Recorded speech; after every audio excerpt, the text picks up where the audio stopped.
আসসালামু আলাইকুম। মানবজমিন খবরে স্বাগত জানাচ্ছি আমি লুৎফর রহমান। ফারাক্কা এবং তিস্তা নিয়ে বাংলাদেশের সঙ্গে কোনো চুক্তি না করতে ভারতের প্রধানমন্ত্রী নরেন্দ্র মোদীকে চিঠি লিখেছেন পশ্চিমবঙ্গের মুখ্যমন্ত্রী মমতা বন্দ্যোপাধ্যায়। সোমবার মুখ্যমন্ত্রী মমতা বন্দ্যোপাধ্যায় প্রধানমন্ত্রী নরেন্দ্র মোদীকে লেখা চিঠিতে বলেন, পশ্চিমবঙ্গ সরকারের অংশগ্রহণ ছাড়া তিস্তা এবং ফারাক্কার জলবন্টন নিয়ে বাংলাদেশের সঙ্গে কোনো চুক্তিতে আমার তীব্র আপত্তি রয়েছে।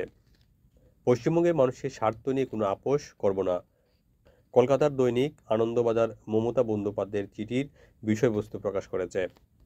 চিঠিতে প্রধানমন্ত্রীর উদ্দেশ্যে মুখ্যমন্ত্রী লিখেছেন, গঙ্গা এবং তিস্তার জলবন্টন নিয়ে বাংলাদেশের প্রধানমন্ত্রীর সঙ্গে হয়তো আপনার কিছু আলোচনা হয়েছে, কিন্তু রাজ্য সরকারের কোনো মতামত না নিয়ে এমন একতরফা আলোচনা কাঙ্ক্ষিত বা গ্রহণযোগ্য নয়।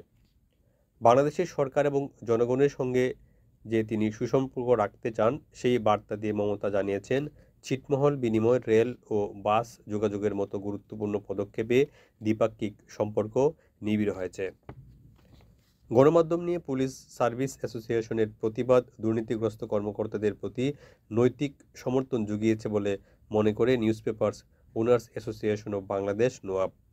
সোমবার এক বিবৃতিতে নোয়াব বলেছে, পুলিশ বাহিনী সম্পর্কে কোনো ধরনের রিপোর্ট প্রকাশের ক্ষেত্রে অধিকতর সতর্কতা অবলম্বনের অনুরোধের নামে গণমাধ্যমকে হুমকি দেওয়া হয়েছে, যা স্বাধীন গণমাধ্যম ও নিরপেক্ষ সাংবাদিকতার চর্চার পরিপন্থী।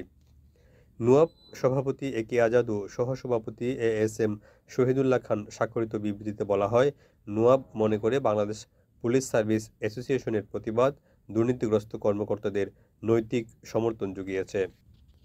দুর্নীতির বিস্তার রোধ করা না গেলে হিমশৈলের ধাক্কায় দেশের উন্নয়ন অগ্রগতির সলিল সমাধি হবে বলে মন্তব্য করেছেন ওয়ার্কার্স পার্টির সভাপতি রাশেদ খান মেনন। তিনি বলেছেন, দুর্নীতির মৎসব বন্ধ করতে এখনই বিশেষ কমিশন গঠন করুন। দুর্নীতিবাজদের অর্থ সম্পদ বাজেয়াপ্ত ও বিচার করে কঠিন শাস্তি নিশ্চিত করুন। সোমবার জাতীয় সংসদের অধিবেশনে প্রস্তাবিত বাজেটের উপর সাধারণ আলোচনায় অংশ নিয়ে তিনি এসব কথা বলেন।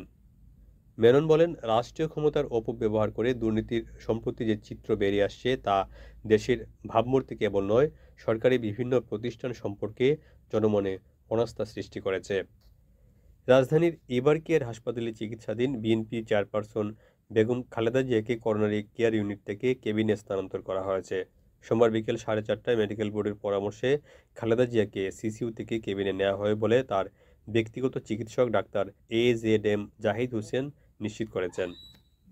গত রোববার বিকেলেই খালেদা জিয়ার হৃদযন্ত্রে পেসমেকার বসানো হয়। এরপর তাকে সিসিইউতে 24 ঘন্টার পর্যবেক্ষণে রাখা হয়।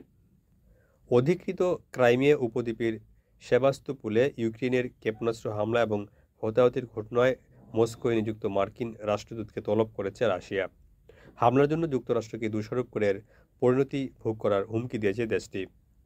রাশিয়ার পররাষ্ট্র মন্ত্রণালয় সোমবার মার্কিন রাষ্ট্রদূত লিন ট্রেসিকে তলব করে হামলার নিন্দা জানায়। রুশ প্রতিরক্ষা মন্ত্রণালয় বলছে, ইউক্রেন যে ক্ষেপণাস্ত্রগুলো ছুড়েছে সেগুলো যুক্তরাষ্ট্রের সরবরাহ করা।